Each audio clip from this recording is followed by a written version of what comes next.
નમસ્કાર વહાલા વિદ્યાર્થી મિત્રો, હું છું હિનલ જોગાણી. આપની પોતાની યુટ્યુબ ચેનલ ઓશિયન કોચિંગ ક્લાસીસમાં આપ સર્વનું હાર્દિક સ્વાગત કરું છું. વહાલા વિદ્યાર્થી મિત્રો, પરીક્ષાની તૈયારી માટે પરીક્ષાલક્ષી અસાઇનમેન્ટ આવી ચૂક્યું છે, જેનું સંપૂર્ણ સોલ્યુશન આજે આપણે જોવાના છીએ. અગાઉના લેક્ચરમાં આપણે વિભાગ એ અને વિભાગ બીના તમામ પ્રશ્નોનું સોલ્યુશન જોઈ ચૂક્યા છીએ. આ ઉપરાંત વિભાગ સીના પ્રકરણ નંબર 1 અને 3નું એટલે કેમિસ્ટ્રીના પાઠનું સંપૂર્ણ સોલ્યુશન જોઈ ચૂક્યા છીએ.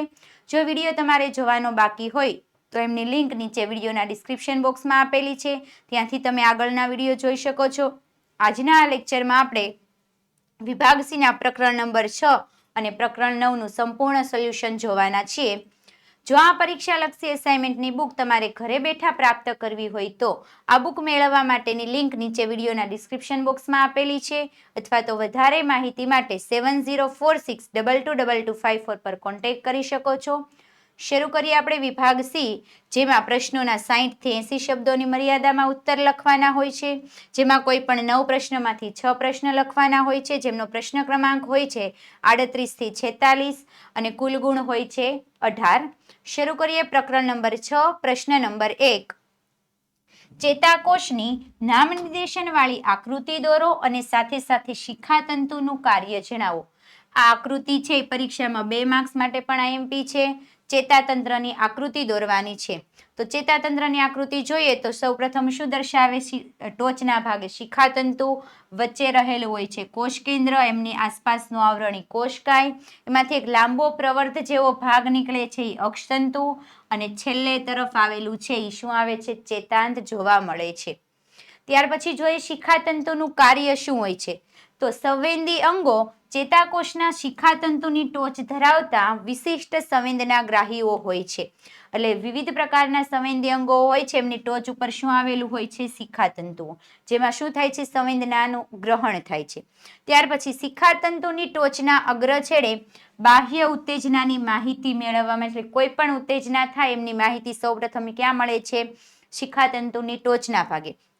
અને ત્યાં એટલે કે શિખાતંતુ પર રાસાયણિક પ્રક્રિયા થાય છે, અને ક્રિયા દ્વારા શું થાય છે? ઉર્મિવેગ એટલે વિદ્યુત આવેગ ઉત્પન્ન થાય છે, અને ત્યારબાદ શું થાય છે? એમનું વહન થાય છે. ત્યાર પછી આગળ જોઈએ મનુષ્યના મગજના ભાગો જણાવીને સમજૂતી આપો. દરેક ભાગોને સમજાવવાનું છે. તો સૌપ્રથમ જોઈએ મનુષ્યના મગજના મુખ્ય ભાગો કે વિસ્તારો કેટલા છે? તો કે 3 છે. કયું કયું? તો આપણને ખ્યાલ જ છે, અગ્ર મગજ, મધ્ય મગજ અને પશ્વ મગજ. ત્યાર પછી મગજની આકૃતિ પણ ખાસ કરજો. આગળ જોઈએ અગ્ર મગજ એટલે શું?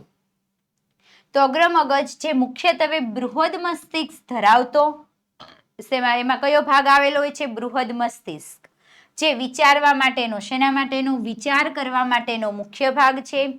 આ ઉપરાંત તેમાં વિવિધ પ્રકારના ગ્રાહી એકમોમાંથી શું થાય છે? સંવેદનાઓ મેળવવામાં આવે છે, એટલે સંવેદના મેળવવા માટેના વિસ્તારો છે. આ ઉપરાંત અગ્ર મગજમાં શ્રવણ, ઘ્રાણ અને દ્રષ્ટિ, કોની કોની સંવેદના પ્રાપ્ત થઈ શકે છે? શ્રવણની, ઘ્રાણની અને દ્રષ્ટિની, એટલે સાંભળવું, સૂંઘવું અને જોવા માટેના વિવિધ વિશિષ્ટકરણ પામેલા અલગ અલગ વિસ્તારો જોવા મળે છે. આ ઉપરાંત તેમાં સહનિયમન માટેના સ્વતંત્ર ક્ષેત્રો આવેલા હોય છે, જે વિસ્તારોમાં વિવિધ ગ્રાહી એકમોમાંથી પ્રાપ્ત થતી માહિતીઓ તેમજ મગજમાં સંગ્રહ કરેલી માહિતીઓને સંકલિત કરવામાં આવે છે. ત્યારબાદ જે સંવેદનાઓ હોય છે એ સંવેદનાનું અર્થઘટન કરવામાં આવે છે, અને માહિતીનું અર્થઘટન થઈ જાય ત્યારબાદ એ માહિતી પ્રત્યે કેવી રીતનો પ્રતિચાર આપવો એ માટેનો નિર્ણય પણ ક્યાં લેવામાં આવે છે? અગ્ર મગજના ભાગમાં લેવામાં આવે છે. ત્યાર પછી આગળ જોઈએ આપણે. આ ઉપરાંત તેમાં ઐચ્છિક સ્નાયુઓના હલનચલનની ક્રિયાઓનું નિયંત્રણ કરતા, ઐચ્છિક એટલે આપણી ઈચ્છાથી થતા જે નિયંત્રણ કરતા જે કેન્દ્રો હોય છે એ કેન્દ્રો આવેલા હોય છે, અને તેમાં ભૂખ સંબંધિત કેન્દ્ર પણ આવેલા હોય છે. ત્યાર પછી બીજો ભાગ છે મધ્ય મગજ. તે ચતુષ્કાય મગજનો એટલે કે મગજનો મધ્ય ભાગ છે. તેમાં કોના કોના સંવેદના અને પરખ થાય? તો દ્રષ્ટિ અને શ્રવણની પરાવર્તિત ક્રિયાના કેન્દ્રો, એટલે દ્રષ્ટિ અને શ્રવણ એટલે જોવું અને સાંભળવુંના કેન્દ્રો પણ ફરી પાછા મધ્ય મગજમાં આવેલા હોય છે. આ ઉપરાંત ત્રીજો ભાગ છે પશ્વ મગજ, જેના 3 ભાગમાં વિભાજિત થયેલો છે, એટલે પોન્સ જેમને કહેવાય સેતુ, લંબમજ્જા અને અનુમસ્તિષ્ક એ પશ્વ મગજના ભાગ છે. જેમાં અનૈચ્છિક ક્રિયાઓ એટલે આપણી ઈચ્છાથી નથી થતી એવી અનૈચ્છિક ક્રિયાઓ કઈ કઈ? તો રુધિરનું દબાણ, લાળરસનો સ્ત્રાવ થવો, આ ઉપરાંત ઉલટી થવી વગેરે જેવી જે ક્રિયા છે લંબ મજ્જા દ્વારા કોના દ્વારા નિયંત્રિત થાય છે? પશ્વ મગજની લંબ મજ્જા દ્વારા. ત્યાર પછી અનુમસ્તિષ્ક ઐચ્છિક ક્રિયાઓની ચોકસાઈ અને શરીરની સમસ્થિતિ તેમજ સંતુલન માટે જવાબદાર છે. જેનો એક અન્ય ભાગ છે અનુમસ્તિષ્ક, શેમાં મદદ કરે? તો ઐચ્છિક ક્રિયાઓ, આ ઉપરાંત શરીરની સમસ્થિતિ, એટલે વ્યક્તિ જે સીધો ઊભો રહી શકે છે એમની ક્રિયા માટેના સંતુલન કોનામાં જોવા મળે છે? અનુમસ્તિષ્કમાં જોવા મળે છે. ત્યાર પછી આગળ જોઈએ આપણે નેક્સ્ટ પ્રશ્ન નંબર 3. વનસ્પતિઓમાં સંકલન પ્રાણીઓના સંકલનથી કેવી રીતે અલગ પડે? એટલે વનસ્પતિ અને પ્રાણીઓમાં કેવી રીતે સંકલન અલગ અલગ હોય છે? તો પહેલું, પ્રાણીઓની માફક છે વનસ્પતિમાં વિવિધ પ્રકારની ક્રિયાઓના નિયમન અને સંકલન માટે ચેતાતંત્ર આવેલું નથી. જે મનુષ્યમાં ચેતાતંત્ર છે વનસ્પતિમાં ચેતાતંત્ર જોવા મળતું નથી. બીજું શું છે? તો પ્રાણીઓની માફક એટલે પ્રાણીઓની જેમ વનસ્પતિમાં કોઈ વિશિષ્ટ પ્રોટીન પણ નથી. આમ છતાં વનસ્પતિ કોષો તેમના પાણીના પ્રમાણમાં શું કરે છે? ફેરફાર કરીને પોતાનો આકાર બદલી શકે છે. કેવી રીતે? તો આપણને ખ્યાલ જ છે, જો કોષમાં પાણીનું પ્રમાણ વધે તો કોષો ફૂલે છે અને પાણીનું પ્રમાણ ઘટે ત્યારે કોષો શું થાય છે? સંકોચાય છે, એટલે સંકોચન થાય છે. ત્યાર પછી પ્રાણીઓની જેમ વનસ્પતિઓમાં સંદેશાનું વહન કરવા માટે કોઈ પ્રકારની પેશી પણ આવેલી નથી. છતાં વનસ્પતિ શું કરે છે? વીજ આવેગો અને રસાયણોનો ઉપયોગ કરીને સંદેશાને એક કોષમાંથી બીજા કોષો સુધી પ્રસાર એટલે કે ફેલાવો કરે છે, એટલે વહન કરે છે. આગળ જોઈએ નેક્સ્ટ પ્રશ્ન નંબર 4. નીચેની આકૃતિઓનું ધ્યાનપૂર્વક અવલોકન કરો અને નીચે આપેલા પ્રશ્નોના ઉત્તર લખો. આકૃતિમાં આપણને જોવા મળે છે કે અહીંયા એક કોઈક છોડ ઉગાડેલો છે. બારીમાંથી સૂર્યનો પ્રકાશ સતત એમના પર આવ્યા કરે એટલે છોડ શું થાય છે? સૂર્યપ્રકાશ જે દિશામાં આવે છે દિશામાં વાંકો વળેલો એટલે નમેલો દેખાય છે. પ્રશ્ન પૂછેલા શું પૂછ્યા છે? તો શું પ્રરોહ અને મૂળના એટલે કે જૂના ઘરડા ભાગો તેમની દિશા બદલી શકે? એટલે જૂના જે ભાગો હોય એ પોતાની દિશા બદલી શકે છે. આ ઉપરાંત પ્રરોહ અને મૂળની નવી વૃદ્ધિ છે એ નવી વૃદ્ધિની દિશામાં તફાવત છે. ત્યાર પછી આ પ્રવૃત્તિ પરથી આપણે શું નિર્ણય લેવાનો છે? એટલે શું જાણવા મળે છે? તો જોઈએ પહેલો, તેમની દિશા બદલી શકે છે તો શું આવે? હા. પ્રરોહ હંમેશા ક્યાં હોય છે? પ્રકાશ તરફ રહેવા માટે, એટલે કે ધન પ્રકાશાનુવર્તન એટલે ધન પ્રકાશ તરફ આવર્તન દર્શાવે છે. જ્યારે મૂળ હંમેશા પ્રકાશથી દૂર રહેવા એટલે કે ઋણ પ્રકાશાનુવર્તન દર્શાવે છે. પરિણામે શું થાય છે? પોતાની દિશા બદલે છે. એટલે મૂળ હોય પ્રકાશ તરફ, પ્રકાંડ હોય પ્રકાશ તરફ નમે અને મૂળ હોય પ્રકાશથી દૂરની તરફ જાય છે. આગળ જોઈએ નવી જે વૃદ્ધિ થાય છે એમાં શું તફાવત હોય? તો એમાં તફાવત જોવા મળતો નથી. ના, વૃદ્ધિની દિશા પર્યાવરણની ઉત્તેજનાને અનુસરે છે, એટલે કે પર્યાવરણમાં જે પ્રકારનો ફેરફાર થાય એ પ્રમાણે વૃદ્ધિ થાય છે. ત્યાર પછી આ પ્રવૃત્તિ પરથી આપણે એવો નિર્ણય લઈ શકીએ છીએ કે પ્રરોહ છે એ ધન પ્રકાશાવર્તન દર્શાવે છે અને મૂળ છે એ ઋણ પ્રકાશાવર્તન દર્શાવે છે. આગળ જોઈએ નેક્સ્ટ પ્રશ્ન નંબર 5. મનુષ્યમાં વૃદ્ધિ સાથે સંલગ્ન અંતઃસ્ત્રાવો સમજાવો. મનુષ્યની વૃદ્ધિ થવા માટેના અંતઃસ્ત્રાવો. તો બે અંતઃસ્ત્રાવ છે. એક તો વૃદ્ધિ અંતઃસ્ત્રાવ જેમને કહેવાય છે GH, એનું પૂરું નામ છે ગ્રોથ હોર્મોન્સ, અને બીજું છે થાઇરોક્સિન. તો વૃદ્ધિ અંતઃસ્ત્રાવ GH એટલે ગ્રોથ હોર્મોન શેમાંથી સ્રવે? તો પિટ્યુટરી ગ્રંથિ દ્વારા નિયંત્રિત થાય છે. એટલે પિટ્યુટરી ગ્રંથિમાંથી સ્રવે છે. શું કરે છે? તો શરીરની વૃદ્ધિ અને વિકાસને નિયંત્રિત કરે છે. એટલે મનુષ્યની જે વૃદ્ધિ થાય છે કોના કારણે? વૃદ્ધિ અંતઃસ્ત્રાવને. આ ઉપરાંત બીજો છે થાઇરોક્સિન. તે શેમાંથી ઉત્પન્ન થાય છે? તો તે થાઇરોઇડ ગ્રંથિમાંથી ઉત્પન્ન થાય છે અને તેના સંશ્લેષણ માટે શું જરૂરી છે? આયોડિન જરૂરી છે. આ ઉપરાંત તે કાર્બોદિત, પ્રોટીન અને ચરબીના ચયાપચયનું નિયંત્રણ પણ કરે છે અને તે પણ શરીરની સંતુલિત વૃદ્ધિ માટે એટલે થોડાક પ્રમાણમાં વૃદ્ધિ માટે એ પણ અંતઃસ્ત્રાવ જરૂરી છે. આગળ જોઈએ નેક્સ્ટ પ્રશ્ન નંબર 6.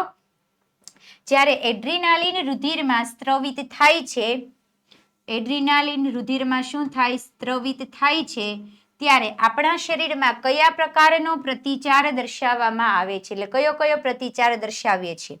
તો એડ્રીનાલિન અંતઃસ્ત્રાવ આપણા શરીરને આકસ્મિક સ્થિતિ માટે તૈયાર કરે છે. આકસ્મિક એટલે અચાનક કોઈ પણ પ્રકારની સ્થિતિ આવે, અચાનક કંઈ પણ થાય એમના માટે કયો અંતઃસ્ત્રાવ આવેલો હોય? એડ્રીનાલિન.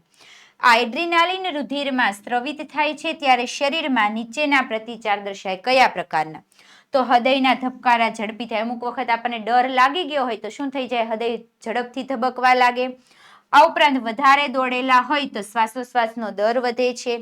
આ ઉપરાંત રુધિરના દબાણમાં શું થાય છે? વધારો થાય છે.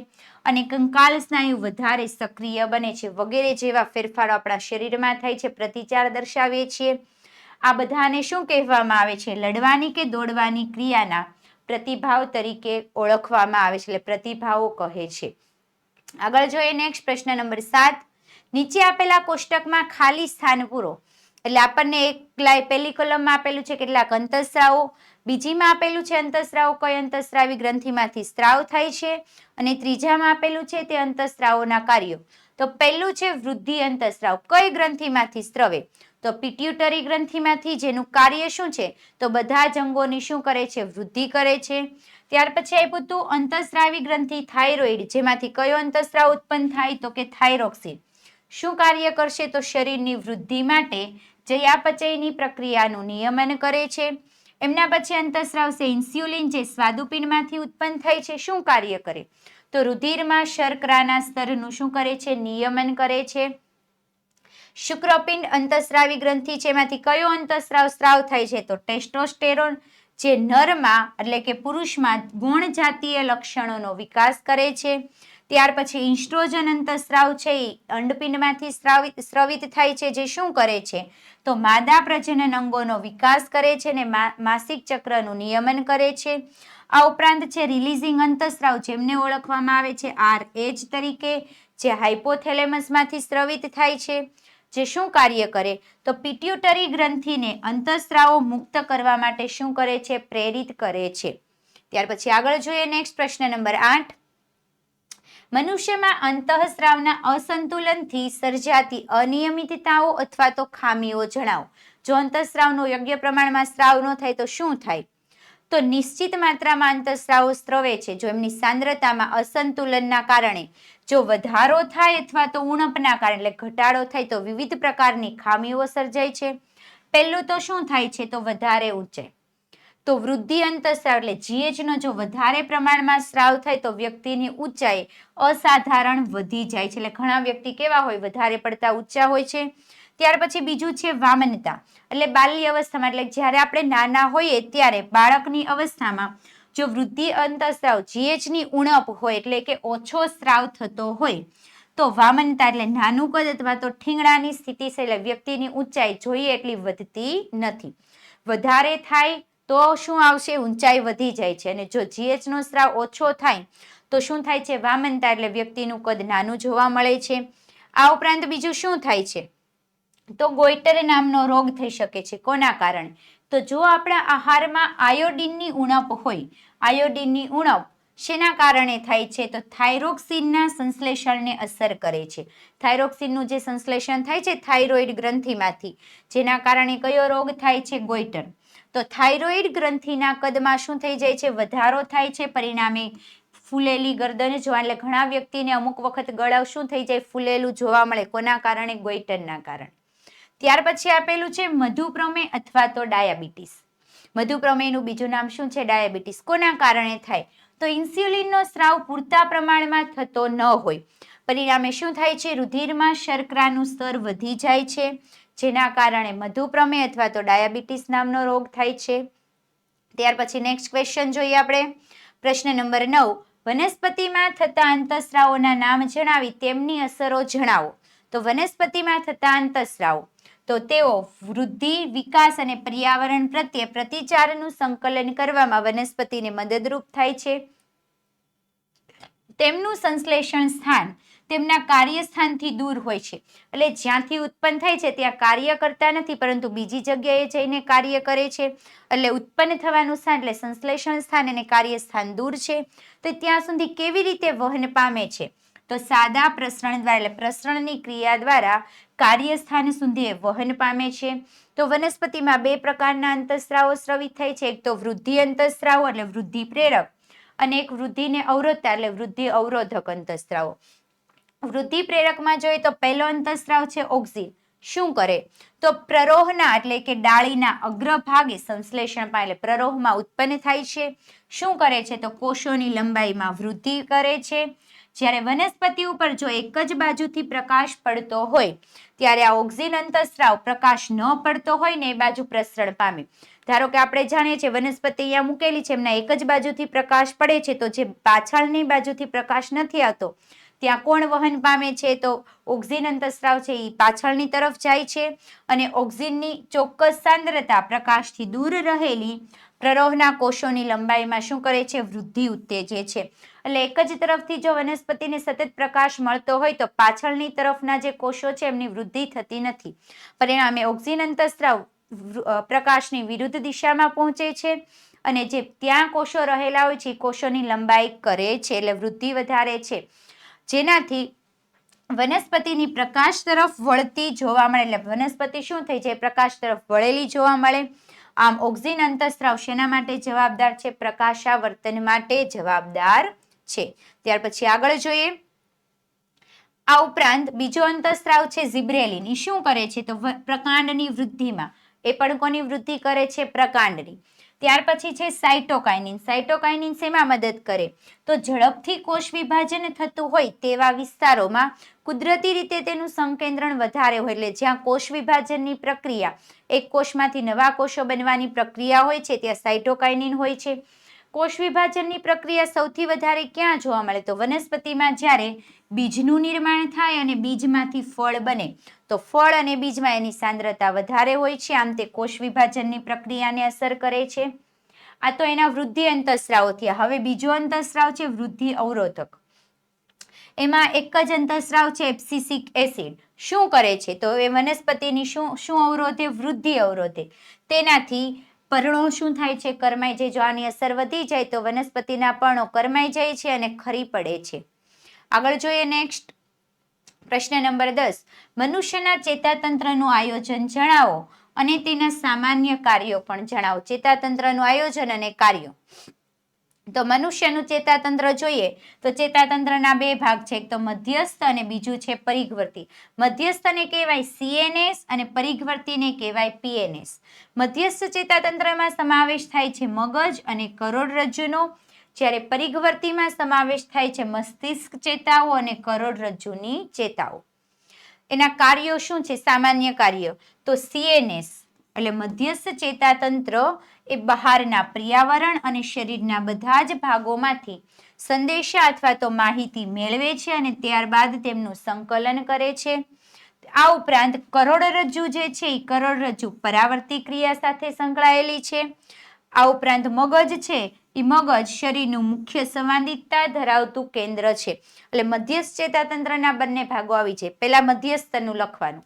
શું આવશે? તો વિવિધ ભાગોમાંથી સંદેશા ગ્રહણ કરે, એનું નિયમન કરે, સંકલન કરે.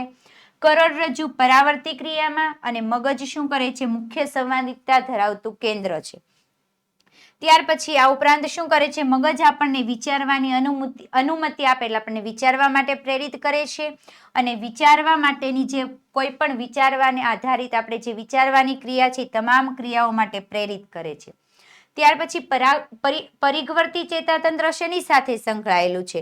તો પરિઘવર્તી ચેતાતંત્ર એ CNS એટલે મધ્યસ્થ ચેતાતંત્ર અને શરીરના અંગો વચ્ચે જોડાણ રચે, એટલે મધ્યસ્થ ચેતાતંત્ર અને શરીરની સાથે જોડવામાં મદદ કરે છે.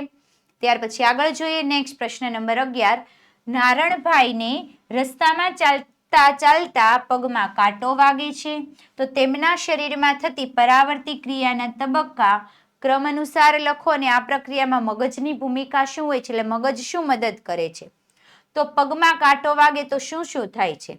તો કાંટો વાગવાની ઉત્તેજનાથી પગના તળિયા એટલે કે ગ્રાહી અંગનો સંવેદી ચેતાતંતુ દ્વારા શું થાય છે? ક્રિયાશીલ થાય છે. એટલે પગમાં પહેલા તો એની અસર થાય છે, સંવેદના અનુભવાય છે.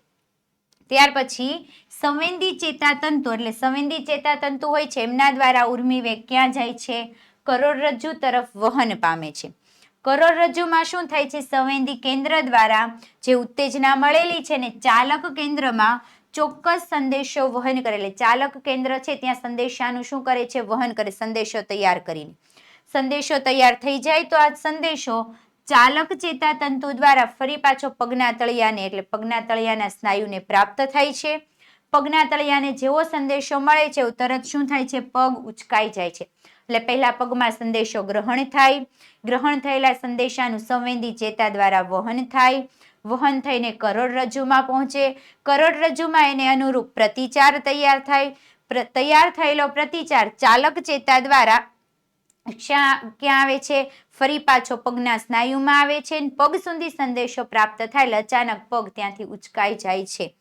આમ સામાન્ય રીતે પરાવર્તી ક્રિયા એ કરોડરજ્જુ વડે કોના વડે દર્શાવાય છે? કરોડરજ્જુ વડે દર્શાવાય છે. આપણને કીધું છે ને મગજની ભૂમિકા શું હોય છે, તો આ પરાવર્તી ક્રિયા છે મગજની કોઈ પણ પ્રકારની સક્રિય ભૂમિકા નથી.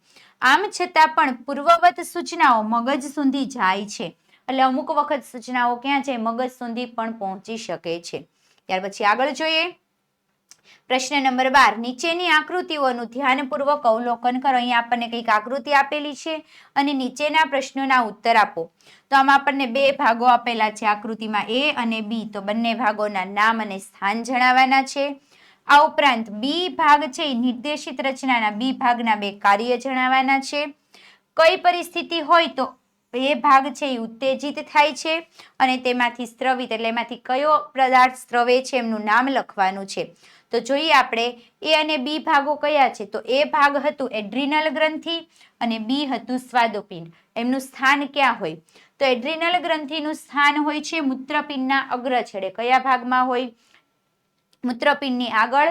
આ ઉપરાંત સ્વાદુપિંડનું સ્થાન હોય છે ઉદરમાં જઠરની નીચે.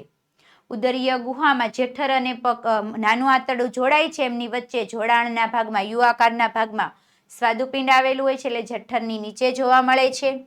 બી ના કાર્ય એટલે સ્વાદુપિંડના કાર્ય લખવાના. શું કાર્ય કરે? તો ઇન્સ્યુલિન અંતઃસ્ત્રાવનો સ્ત્રાવ કરે છે, જે શું કરે છે? રુધિરમાં શર્કરાના પ્રમાણનું નિયમન કરે છે. સાથે સાથે સ્વાદુરસનો સ્ત્રાવ કરે છે, જે શેમાં મદદ કરે છે? પાચનમાં મદદરૂપ થાય છે. આ માનવ શરીરમાં ઓળખાતી એકમાત્ર મિશ્રિત ગ્રંથિ, આ સવાલ યાદ રાખજો, માનવ શરીરમાં ઓળખાતી એકમાત્ર મિશ્રિત ગ્રંથિ કઈ છે? તો મિશ્રિત ગ્રંથિ કઈ આવશે? સ્વાદુપિંડ. શા માટે? તો કારણ પણ પૂછાય છે. કારણ કે એમાંથી અંતઃસ્ત્રાવો અને ઉત્સેચકો એમ બંનેનો સ્ત્રાવ થાય છે.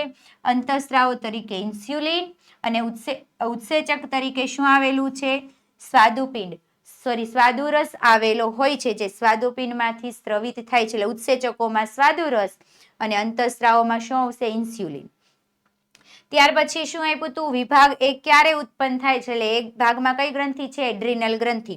તો ડર કે તણાવની સ્થિતિમાં એ એટલે કે એડ્રિનલ ગ્રંથિ ઉત્તેજિત થાય છે અને તેમાંથી એડ્રિનાલિન અંતઃસ્ત્રાવનો સ્ત્રાવ થાય છે. આગળ જોઈએ આપણે નેક્સ્ટ. આગળ વધતા પહેલા ધોરણ 10માં જે અભ્યાસ કરે છે એ તમામ વિદ્યાર્થીઓ માટે જો ગુજરાતના શ્રેષ્ઠ શિક્ષકો પાસેથી ભણવાનો તક એટલે મોકો જોઈતો હોય તેમના માટે શરૂ થઈ ચૂકી છે બ્રહ્માસ્ત્ર બેચ. આ બેચમાં ગણિત, વિજ્ઞાન, અંગ્રેજી અને સામાજિક વિજ્ઞાન જેવા વિષયોનો અભ્યાસ કરાવવામાં આવે છે, જેમની કિંમત છે માત્ર ને માત્ર 499 રૂપિયા. ત્યાર પછી આગળ જોઈએ આપણે પ્રકરણ નંબર 9 પ્રશ્ન નંબર 1. પ્રકાશના મૂળભૂત ગુણધર્મો લખો અને સમજાવો. મૂળભૂત ગુણધર્મો કયા કયા છે? તો પ્રકાશ એ ઉર્જાનું એક સ્વરૂપ છે જે તરંગ સ્વરૂપે ગતિ કરે છે. આ ઉપરાંત તેમાંથી વિદ્યુત ચુંબકીય તરંગો તરીકે ઓળખાતા પ્રકાશના તરંગોને પ્રસરવા માટે દ્રવ્ય એટલે માધ્યમની જરૂર હોતી નથી. આથી તેમને પ્રકાશના તરંગોને કેવા તરંગો કહેવાય? બિનયાંત્રિક તરંગો કહે છે. આ ઉપરાંત પ્રકાશની શૂન્ય અવકાશમાં ઝડપ આશરે હોય છે 3 × 10⁸ મીટર પ્રતિ સેકન્ડ. ત્યાર પછી જ્યારે પ્રકાશ પારદર્શક માધ્યમમાંથી ગતિ કરે છે ત્યારે તેની ઝડપમાં ધીમે ધીમે શું થાય છે? ઘટાડો થાય છે. કેટલો ઘટાડો હોય છે? તો એ જે તે માધ્યમ હોય છે એ માધ્યમના પ્રકાર ઉપર આધારિત હોય છે. ત્યાર પછી દ્રશ્ય પ્રકાશ છે એમની તરંગ લંબાઈ આશરે 4000 એંગસ્ટ્રોમ થી 8000 એંગસ્ટ્રોમ સુધીની.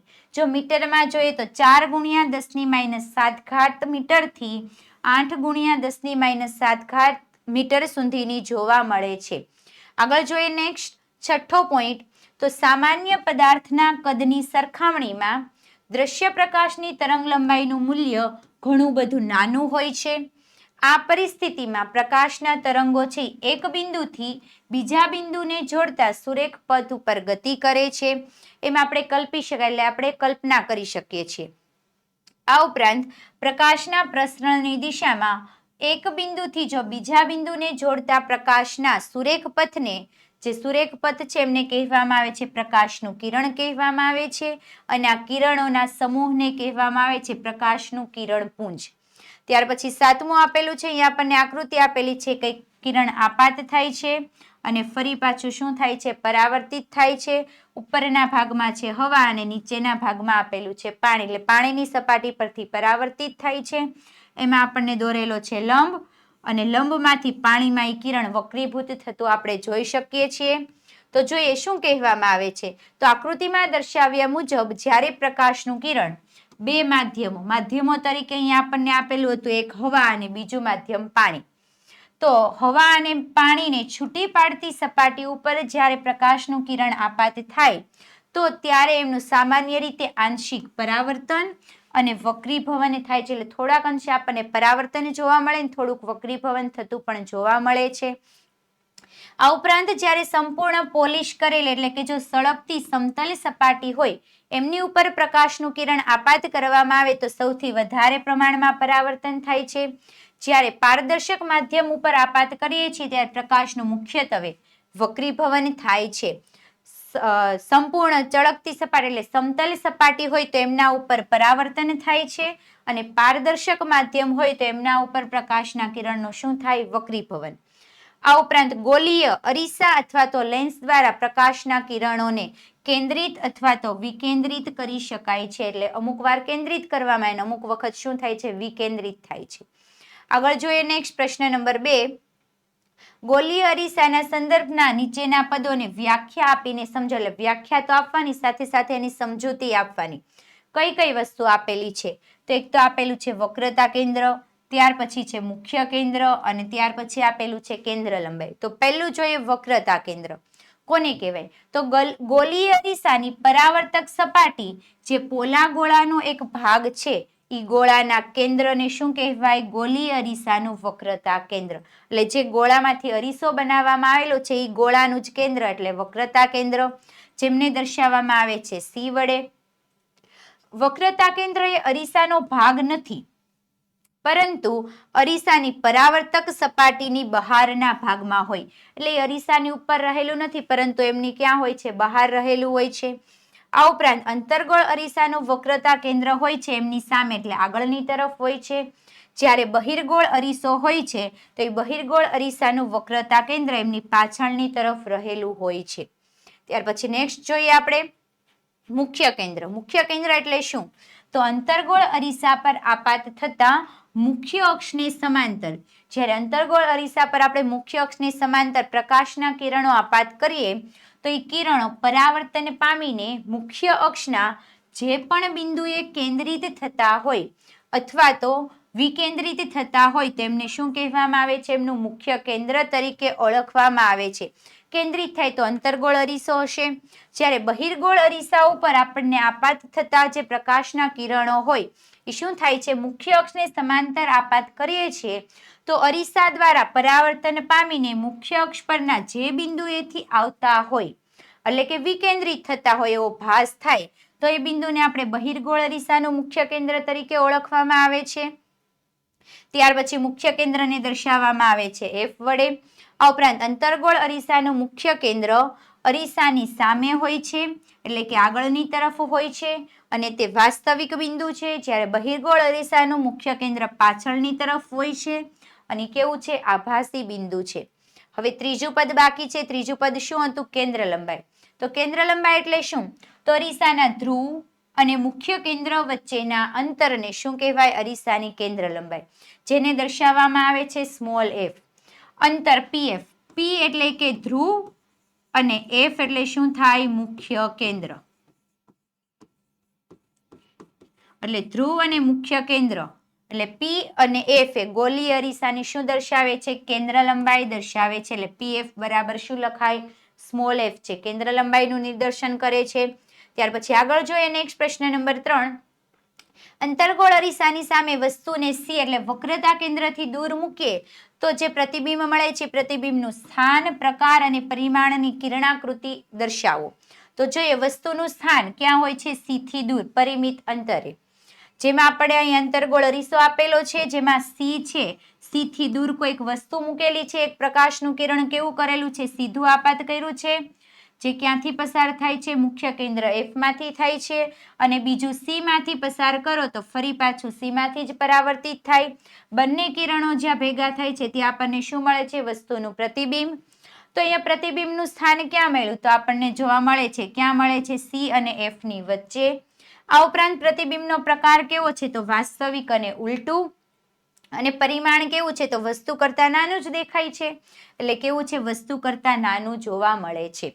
ત્યાર પછી આગળ જોઈએ નેક્સ્ટ પ્રશ્ન નંબર 4 શું કહે છે? તો બહિર્ગોળ અરીસાની સામે વસ્તુને જ્યારે 2F1 પર મૂકવામાં આવે છે તો તેના દ્વારા મળતા પ્રતિબિંબનું સ્થાન, પ્રકાર અને પરિમાણ દર્શાવો. અહીંયા લીધેલો છે લેન્સ અને વસ્તુને મૂકવાની છે 2F1 પર.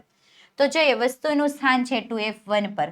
લેન્સ અહીંયા આપણને દર્શાવેલો છે જેમાં F1 અને 2F1. તો 2F1 ની ઉપર વસ્તુ મૂકીએ છે. એક કિરણ સીધું પસાર કરીએ છીએ એટલે F2 માંથી પરાવર્તિત થાય છે. જ્યારે પ્રકાશીય કેન્દ્રમાંથી O માંથી પસાર કરીએ તો ફરી પાછું O માંથી જ પરાવર્તિત થાય. આ બંને કિરણો જે બિંદુએ મળે છે ત્યાં આપણને પ્રતિબિંબ રચાય છે. તો જો વસ્તુ 2F1 પર હોય તો પ્રતિબિંબ પ્રાપ્ત થાય છે 2F2 પર. એટલે પ્રતિબિંબનું સ્થાન આવશે વસ્તુની વિરુદ્ધ બાજુએ 2F2 પર. આ પ્રતિબિંબ પણ કેવું છે? વાસ્તવિક અને ઉલટું છે પરંતુ એનું પરિમાણ કેવું છે? વસ્તુના પરિમાણ જેટલું. એટલે વસ્તુ જેવડી છે એવડું જ એમનું પ્રતિબિંબનું પરિમાણ જોવા મળે. ત્યાર પછી જોઈએ નેક્સ્ટ પ્રશ્ન નંબર 5. અંતર્ગોળ અરીસાના ઉપયોગો લખવાના છે. ઉપયોગો લખવાના પણ કોના? અંતર્ગોળ અરીસાના. તો જોઈએ ટોર્ચ, સર્ચલાઇટ અને વાહનોની હેડલાઇટ વગેરેમાં પરાવર્તક સપાટી તરીકે. ત્યાર પછી દાઢી અને મેકઅપ કરતી વખતે અરીસામે ચહેરાનું મોટું પ્રતિબિંબ જોવા માટે. આ ઉપરાંત દાંતના જે ડોક્ટરો છે દર્દીઓના દાંતનું મોટું પ્રતિબિંબ જોવા માટે ઉપયોગ કરે છે. ત્યારબાદ સૂર્યકુકર અને સૌર ભઠ્ઠીમાં મોટા અંતર્ગોળ અરીસા વાપરીને સૂર્યપ્રકાશને એક બિંદુએ કેન્દ્રિત કરીને ગરમી મેળવી શકાય છે. ત્યારબાદ ડોક્ટરના હેડ મિરર તરીકે એટલે કે દર્દીની આંખો, કાન, નાક અને ગળા જેવા ભાગોની તપાસ કરવા માટે થાય છે. ત્યાર પછી રિફ્લેક્ટિંગ ટેલિસ્કોપ એટલે દૂરબીનમાં મોટા મોટા અંતર્ગોળ અરીસા વાપરીને સ્પષ્ટ પ્રકારે પ્રતિબિંબ જોવા મળે છે. આગળ જોઈએ નેક્સ્ટ પ્રશ્ન નંબર 6. ગોલીય અરીસા વડે થતા પરાવર્તન માટે નવી કાર્ટેઝિયન સંજ્ઞા પ્રણાલી સમજાવ. એટલે નવી પદ્ધતિ છે એ સમજાવવાની છે. તો પહેલા તો આપણે આકૃતિ જોઈએ. ગોલીય અરીસો આપેલો છે તેમાં ઉપરની તરફ હોય છે વસ્તુની ઊંચાઈ જેમને ધન લેવાનું છે. નીચેની તરફ ઊંચાઈ હોય છે એમને ઋણ લેવામાં આવેલું છે એટલે નીચે પ્રતિબિંબ મળે છે. જો આપાત પ્રકાશની દિશા અરીસા તરફ હોય છે ત્યાર પછી ડાબી તરફનું અંતર હોય એને ઋણ લેવાનું, જમણી તરફનું અંતર હોય એને હંમેશા કેવું લેવાનું? ધન લેવાનું. અને વસ્તુને હંમેશા ડાબી તરફ જ મૂકવામાં આવે છે. જોઈએ આપણે કયા કયા નિયમો છે. તો હમણાં આપણે આકૃતિમાં જોઈએ પ્રમાણે કાર્ટેઝિયન યામ પદ્ધતિમાં અરીસાના ધ્રુવ P ને શેના તરીકે લેવામાં આવે છે? ઉગમ બિંદુ તરીકે લેવામાં આવે છે. જ્યારે અરીસાની મુખ્ય અક્ષના યામ પદ્ધતિને X અક્ષ એટલે કે X' S તરીકે લેવામાં આવે છે. અને અરીસાના ધ્રુવ P આગળ મુખ્ય અક્ષને દોરેલા લંબને Y અક્ષ તરીકે લેવામાં આવે છે. આપણે ફરી પાછી આકૃતિ જોઈએ. આકૃતિમાં આપણને દેખાય જ છે વચ્ચે અરીસાનું મુખ્ય કેન્દ્ર P. આ જે વચ્ચે દોરેલું છે એ X અને X' અને એમને જે લંબ દોરેલો છે એ શું છે? Y અક્ષને લેવામાં આવે છે. આગળ જોઈએ ત્યાર પછી બીજો પોઈન્ટ. વસ્તુને હંમેશા અરીસાની ડાબી બાજુએ રાખવામાં આવે છે. એટલે કે વસ્તુ પરથી આવતો પ્રકાશ અરીસાની ડાબી બાજુએથી આપાત થાય છે. ત્યાર પછી બધા જ અંતરો ધ્રુવ P થી મુખ્ય અક્ષને સમાંતર રીતે માપવામાં આવે છે. ત્યાર પછી ત્રીજો પોઈન્ટ જોઈએ કે ઉગમ બિંદુ ધ્રુવથી જમણી બાજુ તરફ જઈએ એટલે +X અક્ષની દિશામાં જઈએ તો બધા જ અંતરોને કેવા લેવાના? ધન. એટલે જો આવી રીતે જઈએ ત્યાર પછી ઉગમ બિંદુથી ડાબી તરફ જઈએ એટલે ઊંધી બાજુ જઈએ તો બધા અંતરોને કેવા લેવાના? ઋણ. આ ઉપરાંત મુખ્ય અક્ષને લંબ રૂપે એટલે ઉપરની તરફના અંતરો હોય છે એ અંતરો બધા કેવા લેવાના? ધન. જ્યારે નીચેની તરફ માપેલા હોય અંતરો બધા કેવા લેવામાં આવે છે? ઋણ. એટલે ઉપરના અંતરો ધન અને નીચેના અંતરો કેવા? ઋણ. આગળ જોઈએ. આગળ વધતા પહેલા વહાલા વિદ્યાર્થી મિત્રો, અત્યારે તમે આ વિકાસ પરીક્ષા લક્ષી અસાઇનમેન્ટ છે એનું સંપૂર્ણ સોલ્યુશન વિડીયો ફોર્મેટમાં તો જોઈ રહ્યા છો, પરંતુ આ સંપૂર્ણ સોલ્યુશન જો તમારે પીડીએફ સ્વરૂપમાં જોઈતું હોય તો આ પીડીએફ સ્વરૂપમાં મેળવવા માટેની લિંક નીચે વિડીયોના ડિસ્ક્રિપ્શન બોક્સમાં આપેલી છે, અથવા તો પ્લે સ્ટોરમાં જઈને એપ્લિકેશન ડાઉનલોડ કરો ઓશિયન કોચિંગ ક્લાસીસ. ત્યાંથી પણ તમને આ સંપૂર્ણ સોલ્યુશન પ્રાપ્ત થઈ શકે છે, અથવા વધારે માહિતી માટે 7046222254 પર કોન્ટેક્ટ કરી શકો છો. ત્યાર પછી આગળ જોઈએ આપણે નેક્સ્ટ પ્રશ્ન નંબર 7. એક વિદ્યાર્થી સૂર્યપ્રકાશમાં લેન્સનો ઉપયોગ કરીને કાગળને સળગાવે છે. તો વિદ્યાર્થીઓ ઉપયોગમાં લીધેલા લેન્સનો પ્રકાર જણાવો, આ ઘટનામાં મળતા પ્રતિબિંબનું સ્થાન જણાવો અને એમની કિરણાકૃતિ દોરો. તો કયો લેન્સ લીધેલો હોય? તો લેન્સ મુખ્યત્વે કયો હોય છે? બહિર્ગોળ લેન્સ. પ્રતિબિંબનું સ્થાન ક્યાં હશે? તો પ્રતિબિંબ બહિર્ગોળ લેન્સના મુખ્ય કેન્દ્રની ઉપર રચાય છે. અહીંયા આપણને આકૃતિ આપેલી છે, એક બહિર્ગોળ લેન્સ લીધેલો છે, સૂર્યના કિરણો આવે છે અને આપણે શું કરીએ છીએ? કાગળની ઉપર એક બિંદુએ કેન્દ્રિત કરીએ છીએ. ત્યાર પછી આગળ જોઈએ આપણે નેક્સ્ટ પ્રશ્ન નંબર 8. એક બહિર્ગોળ લેન્સ દ્વારા મળતું સોયનું વાસ્તવિક એટલે કે સાચું અને ઉલટું પ્રતિબિંબ લેન્સથી 50 સેન્ટીમીટર દૂર મળે છે. એટલે અહીંયા વસ્તુ અંતર થઈ ગયું 50 સેન્ટીમીટર. જો પ્રતિબિંબનું પરિમાણ વસ્તુના પરિમાણ જેટલું જ મેળવવું હોય, એટલે વી અને યુ છે, એનું પરિમાણ છે, બંનેનું પરિમાણ સરખું મેળવવું હોય એટલે ઊંચાઈ, તો સોયને બહિર્ગોળ લેન્સથી કેટલી દૂર રાખવી જોઈએ અને સાથે સાથે શું શોધવાનું છે? પાવર શોધવાનું, પ્રતિબિંબ અંતર શોધવાનું છે અને પાવર શોધવાનો છે. જોઈએ આપણે બહિર્ગોળ લેન્સ વડે હંમેશા વસ્તુનું વાસ્તવિક ઉલટું અને વસ્તુના કદ જેટલું પ્રતિબિંબ મળે છે. તો વસ્તુને જો 2f ઉપર મૂકેલી હોય તો જ આપણને એટલી ઊંચાઈનું 2f ઉપર પ્રતિબિંબ પ્રાપ્ત થાય. તો પ્રતિબિંબ અંતર v કેટલું? 50 સેન્ટીમીટર અને મોટવણી કેટલી? -1. સોરી, અહીંયા આપણે બોલવામાં ભૂલ થઈ હતી. પ્રતિબિંબ મળે છે એટલે અહીંયા પ્રતિબિંબ આપ્યું છે, પરંતુ વસ્તુને કેટલી દૂર રાખવાની? સોયને. એટલે આપણે વસ્તુ અંતર શોધવાનું છે. તો મોટવણી જોઈએ આપણે. મોટવણી બરાબર v/u. મોટવણી કેટલી અહીંયા આપણને મળે છે? -1. એટલે મોટવણી આવશે -1 બરાબર v આપેલો છે 50 અને u શોધવાનું. કિંમત મૂકી સમીકરણમાં તો સમીકરણને સાદુરૂપ આપીએ તો u બરાબર કેટલું મળે છે? -50 સેન્ટીમીટર. આમ વસ્તુ અંતર કેટલું છે? 50 સેન્ટીમીટર. અહીં v બરાબર શું છે? 2f એટલે કે 50 સેન્ટીમીટર થશે. તો f ને કરતા બનાવીએ તો શું થાય? 50/2 એટલે f કેટલો આપણને પ્રાપ્ત થાય? 0.25 મીટર. ત્યાર પછી આપણે પાવર શોધવાનો છે. તો પાવરનું સૂત્ર છે P બરાબર 1/f. ઉપરની કિંમત f ની કિંમત એમાં મૂકીએ તો આપણને પાવર પ્રાપ્ત થાય છે +4d એટલે d એટલે ડાયોપ્ટર. આમ સોયને બહિર્ગોળ લેન્સથી 50 સેન્ટીમીટર દૂર રાખવી જોઈએ અને જેમનો પાવર છે +4 ડાયોપ્ટર. ત્યાર પછી આગળ જોઈએ નેક્સ્ટ પ્રશ્ન નંબર 9. 18 સેન્ટીમીટર કેન્દ્ર લંબાઈ ધરાવતા અંતર્ગોળ અરીસાની સામે 27 સેન્ટીમીટર દૂર 7 સેન્ટીમીટર લંબાઈની એક વસ્તુ મૂકેલી છે. પડદાને અરીસાથી કેટલા અંતરે રાખતા તેમના પર તીક્ષ્ણ પ્રતિબિંબ કેન્દ્રિત થાય છે, એટલે બિંદુવત. પ્રતિબિંબનો પ્રકાર અને પરિમાણ પણ શોધવાનું છે. તો જોઈએ આપણે અંતર્ગોળ અરીસાની કેન્દ્ર લંબાઈ આપણને આપી દીધી છે. અંતર્ગોળ છે એટલે કેન્દ્ર લંબાઈ ઋણ f બરાબર -18. વસ્તુ અંતર આપણને આપી દીધું છે 27 સેન્ટીમીટર. વસ્તુ અંતર હંમેશા ઋણ હોય છે. વસ્તુની ઊંચાઈ પણ આપેલી છે 7 સેન્ટીમીટર. પ્રતિબિંબ અંતર શોધવાનું છે અને પ્રતિબિંબની ઊંચાઈ h' શોધવાની છે. અરીસાનું સૂત્ર આપણને ખ્યાલ જ છે. એક સૂત્ર શું છે? 1/v + 1/u બરાબર 1/f. જેમાં ઉપરની કિંમત મૂકીએ u બરાબર -27, f બરાબર -18 અને જો સમીકરણને સાદુરૂપ આપીએ તો આપણને પ્રાપ્ત થાય છે 1/v બરાબર -1/54, જેમાંથી v ઉપર લઈએ તો v બરાબર થાય -54 સેન્ટીમીટર. આ v નું જે ઋણ મૂલ્ય છે, ઋણ મૂલ્ય એવું દર્શાવે છે કે પ્રતિબિંબ કઈ તરફ છે? વસ્તુ તરફ, એટલે કે અરીસાની આગળની બાજુ એટલે ડાબી તરફ આપણને જોવા મળે છે. આગળ જોઈએ ત્યાર પછી તીક્ષ્ણ પ્રતિબિંબ મેળવવા માટે વસ્તુને પડદાને વસ્તુ તરફ એટલે અરીસાથી 54 સેન્ટીમીટર અંતરે રાખવો જોઈએ, કારણ કે પ્રતિબિંબ પડદા પર મળતું હોવાથી તે વાસ્તવિક અને કેવું હોય છે, ઉલટું હોય છે. મોટવણી શોધવાની છે. m બરાબર h/h બરાબર -v ના છેદમાં u.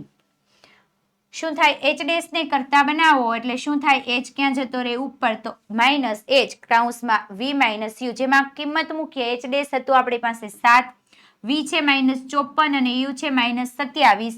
છેદ ઉડાડીએ તો અંદર વધે છે 2 એટલે 7 દુ ને 14 એટલે -14 સેન્ટીમીટર પ્રાપ્ત થાય છે. આમ પ્રતિબિંબનું પરિમાણ કેટલું હશે? 14 સેન્ટીમીટર. પ્રતિબિંબ વસ્તુ કરતા કેવું છે? મોટું, એટલે h' ગ્રેટર ધેન h પ્રાપ્ત થાય છે. ત્યાર પછી આપણે આગળ જોઈએ. નેક્સ્ટ પ્રશ્ન નંબર 10. નીચેની આકૃતિ જોઈને પ્રશ્નોના ઉત્તર લખવાના છે. આકૃતિમાં આપણને દર્શાવેલું છે કંઈક વચ્ચે કેન્દ્ર લંબાઈ 15 સેન્ટીમીટર, વસ્તુની ઊંચાઈ આપેલી છે 2 સેન્ટીમીટર. જોઈએ વસ્તુ અંતર u અને કેન્દ્ર લંબાઈની કિંમત જાણો. વસ્તુનું અંતર જોવાનું છે અને કેન્દ્ર લંબાઈ જાણવાની. ત્યાર પછી AB વસ્તુના પ્રતિબિંબનું અંતર d તથા ઊંચાઈ h' જણાવો અને મોટવણી પણ જોવાની છે. તો સૌપ્રથમ શરૂ કરીએ. વસ્તુ અંતર કેટલું થાય? વસ્તુ 2f1 પર મૂકેલી છે. 2f1 શું છે? વક્રતા કેન્દ્ર પર છે. એટલે u બરાબર r બરાબર 15 ગુણ્યા 2, એટલે જો f1 થી o સુધીનું અંતર 15 સેન્ટીમીટર હોય તો 2f1 થી f1 વચ્ચેનું અંતર પણ 15 સેન્ટીમીટર, એટલે 15 ગુણ્યા 15 એટલે 15 ગુણ્યા 2. સોરી, 2 વખત થાય 15 + 15 એટલે 15 ગુણ્યા 2 એટલે કેટલું આવે? -30 સેન્ટીમીટર. ત્યાર પછી આગળ જોઈએ. નેક્સ્ટ તથા f બરાબર 15 સેન્ટીમીટર આપેલું છે, કારણ કે લેન્સ કેવો છે? બહિર્ગોળ. ત્યાર પછી વસ્તુ 2f1 ઉપર હોય તો વાસ્તવિક પ્રતિબિંબ વસ્તુ જેવડું, એટલે 2f2 પર મળે છે, તો આપણને ખ્યાલ જ છે. તો v બરાબર r એટલે કેટલું થઈ જાય? પ્રતિબિંબ પણ 30 સેન્ટીમીટર અંતરે મળે. વાસ્તવિક પ્રતિબિંબ હંમેશા વસ્તુ જેવડું, એટલે h બરાબર 2 સેન્ટીમીટર જેટલું જ હોય છે તથા 2f ઉપર મળે છે. h' ઋણ હોય છે તથા h' બરાબર -h એટલે શું થઈ જાય? -2 સેન્ટીમીટર. કારણ કે પ્રતિબિંબ નીચેની તરફ મળે એટલે માઇનસ જ હોવાનું. તો એમની ઊંચાઈ કેટલી થઈ જાય? -2 સેન્ટીમીટર. ત્યાર પછી છે પ્રતિબિંબ કેવું હોય? વાસ્તવિક, ઉલટું અને વસ્તુ જેવડું હોવાથી એમની મોટવણી કેટલી મળે છે? -1 પ્રાપ્ત થાય છે. એટલે h અને h' બંનેની ઊંચાઈ સરખી જ છે, એટલે મોટવણી -1 પ્રાપ્ત થશે. આગળ જોઈએ. નેક્સ્ટ પ્રશ્ન નંબર 11. બે ખાસ મિત્રો એટલે કે સખીઓ આપેલી છે. કોણ કોણ? તો એક અંજલિ અને શ્વેતા, બંને બેસ્ટ ફ્રેન્ડ છે. એ મોટા ભાગનો સમય એકબીજાની સાથે જ ગુજારે છે, એટલે પસાર કરે છે. એક દિવસ અંજલિએ જોયું અને જાણ્યું કે શ્વેતાને સ્કૂલના લંચ સમયે જમણા દાંતના પેઢામાં દુખે છે, એટલે એક દાંતમાં દુખાવો થાય છે. અંજલિના પિતા તો દાંતના ડોક્ટર હતા, તેથી તેણીએ શું કર્યું? શ્વેતાને પોતાની સાથે લઈ જઈને પિતાજીના દવાખાને આવવા માટે સલાહ આપી કે તું મારી સાથે આવ, મારા પપ્પા ડોક્ટર છે તો એ તને સારું કરી દેશે. તો અંજલિના પિતાએ શ્વેતાના મોંનું દાંત અને અરીસા વડે પ્રકાશમાં તપાસ્યા, એટલે એમનું અવલોકન કર્યું, તપાસ કરી. તેમણે શ્વેતાને વધુ પડતી ચોકલેટ નહીં ખાવાની અને ઠંડા પીણા નહીં પીવાની સલાહ આપી, એટલે ચોકલેટ પણ નહીં ખાવાની અને ઠંડી વસ્તુ છે એ પીવાની ના પાડી. આ પછી શ્વેતાએ મોંની કાળજી લેવાનું શરૂ કર્યું. તેમણે ખાધા પછી મોં સારી રીતે કોગળા કરીને સાફ કરવાનું અને સાથે સાથે કેલ્શિયમયુક્ત ખોરાક લેવાનું શરૂ કર્યું. આગળ જોઈએ. આ પેરેગ્રાફ પરથી કેટલાક પ્રશ્નો આપેલા છે કે દાંતના ડોક્ટર કયા પ્રકારના અરીસાનો ઉપયોગ કરે છે? તો કયો અરીસો વાપરતા હોય? અંતર્ગોળ અરીસો, કારણ કે એમની મદદથી દાંતનું મોટું પ્રતિબિંબ જોઈ શકાય છે. આ ઉપરાંત ડોક્ટરે શ્વેતાના દાંત તપાસવા માટે પ્રકાશની કઈ ઘટનાઓનો ઉપયોગ કર્યો હશે? તો પ્રકાશના પરાવર્તનની ઘટના. કઈ ઘટના? પરાવર્તન. અંજલિમાં કયા પ્રકારના સદ્ગુણો પ્રદર્શિત થયા? તો કયા કયા છે? તો એક તો એમની મિત્રતા, એટલે મિત્ર પ્રત્યે જે આદર છે, મિત્રતાનો ભાવ. ઉપરાંત બીજાની દરકાર કરવી, એટલે બીજાને આદર આપવો. અને ત્યાર પછી મદદરૂપ થવાની ભાવના અહીં દર્શાવવામાં આવેલી છે. મિત્રતા, બીજાની દરકાર અને મદદરૂપ થવાના ગુણધર્મો. આગળ જોઈએ. નેક્સ્ટ પ્રશ્ન નંબર 12. કોઈ વાહનમાં પાછળના દ્રશ્ય જોવા માટે ઉપયોગમાં લેવાયેલા બહિર્ગોળ અરીસાની વક્રતા ત્રિજ્યા આપેલી છે 3 મીટર. જો એક બસમાંથી અરીસાની 5 મીટર અંતરે આવેલા હોય તો અરીસા વડે મળતા પ્રતિબિંબનું અંતર, પ્રકાર અને પરિમાણ નક્કી કરવાનો છે આપણે. જોઈએ વક્રતા ત્રિજ્યા R આપણને આપી દીધી છે 3 મીટર અને બહિર્ગોળ અરીસો પણ આપેલો છે.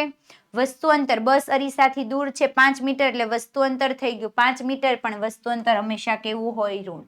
પ્રતિબિંબ અંતર શોધવાનું છે, વસ્તુની ઊંચાઈ પણ શોધવાની છે. તો કેન્દ્ર લંબાઈ આપણને ખ્યાલ છે f શોધવું હોય તો r/2. r અહીંયા વક્રતા ત્રિજ્યા આપેલી છે 3, 3 ભાગ્યા 2 એટલે કેટલો આન્સર આવશે? 1.50 મીટર.